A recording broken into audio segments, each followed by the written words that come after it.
The film reel was already spinning when I came down the cellar stairs, though no one had touched the projector in decades. Dust spiraled through the beam of light, like snow caught in a flashlight, and the smell of iron and mildew made the air taste old. The box ID found in a trunk upstairs was stamped with the words, "Forgotten horror films that are scarier than you remember." I thought it was a bootleg collection, maybe some lost cult classics, until I noticed the date burned into the cardboard. November 31. Is it a day that doesn't exist? I laughed, then, the kind of nervous laugh you give to the dark when you're retrying to sound like you belong in it. But the moment the first frame flickered to life, the house leaned in to listen. The walls clicked. The bulb pulsed. On the screen, a corridor appeared peeling green paint.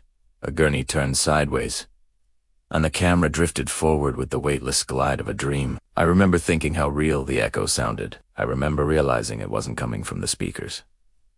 The corridor stretched into another place. A lake glimmered under a dead moon, and someone was sobbing, too soft to tell if it was from the film or from behind me. When Primera turned, my own shadow lagged half a second behind, as if I'd become part of the footage.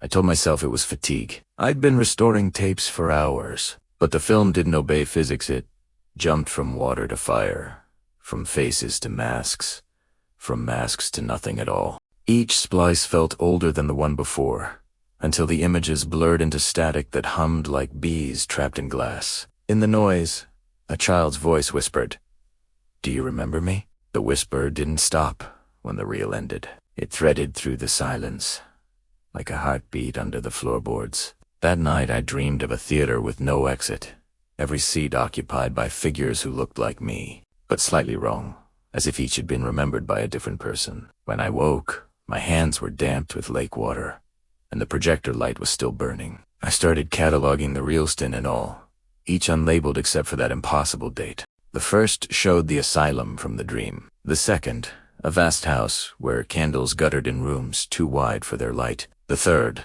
a woman walking into a river and vanishing without a ripple. Every night I watched another, and every morning the world rearranged itself to match, the bathroom mirror fogged with breath. Before I entered, the radio played voices I didn't own. A neighbor I'd never met told me she'd seen me in her living room at 3 a.m., staring from the window of her television set. I stopped going outside after that. The fifth film was worst. It began with a morgue steel tables, a sheet lifting by itself, and ended with the camera tilting upward to reveal the ceiling covered in words scratched backward. When I paused the frame to read them in a mirror, they formed my name. Behind the letters, for one blink, I saw my own face lying on the table, eyes open. I shut everything down, unplugged every wire. The hum continued anyway, low and patient, as though electricity had learned how to breathe. Days blurred. The house grew smaller even as the hallways lengthened. I could hear reels turning behind the walls, film unspooling like veins through plaster. Sometimes light leaked from the keyholes, a faint silver pulse. Once, while searching for the main breaker, I found a door where no door had been. The wood was warm, thrumming like skin. On the other side waited a projection booth, filled with reels, spinning without screens, each beam of light finding a surface of air and bending it into shape. Inside the light stood figures, translucent, waiting to finish their scenes. They watched me the way fire watches kindling. I ran, but the stairway ended in the lake from the third reel. The house had folded itself into the films. When I waded out, the water tasted of dust and celluloid. "A voice, Ma," own voice said softly. "Now you remember." The ripples became faces. The faces became masks. The masks drifted toward me like leaves caught in current. I screamed, but the sound warped, turning into applause. Somewhere a reel clicked to an end, and I found myself back in the basement, shivering, the box empty. I thought the nightmare had looped shut until I noticed the camera on my desk blinking red. I never turned it on, but it recorded everything. The lake, the booth, the faces. When I played the footage back, there was one extra frame, a single still of this room, exactly as it looks now. Except I wasn't alone. Behind my chair, a figure blurred by motion leaned forward as if to whisper into the microphone. I deleted the file, reformatted the drive, even smashed the lens. The next morning, the clip was back, uploaded to my channel, already titled by someone or something else. Forgotten horror films that are scarier than you remember.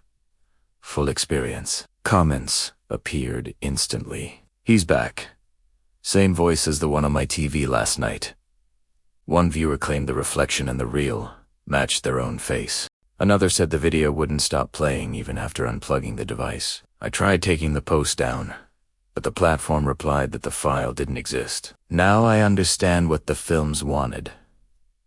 They weren't recordings. They were invitations. Each viewing opens a frame in the dark, and something steps through a memory, a copy, an unfinished scene looking for an ending. The house is silent now, except for the soft click of film feeding itself, looping endlessly. I can feel the light moving beneath the floorboards, searching for a way out. If this video reaches you, don't replay it out of curiosity. Curiosity is only hunger wearing your voice. Forgetting is the only door that locks from both sides. But if you can resist, if you stay just long enough to hear that faint worry start up again after the screen goes black, then you'll know the truth behind every forgotten horror film.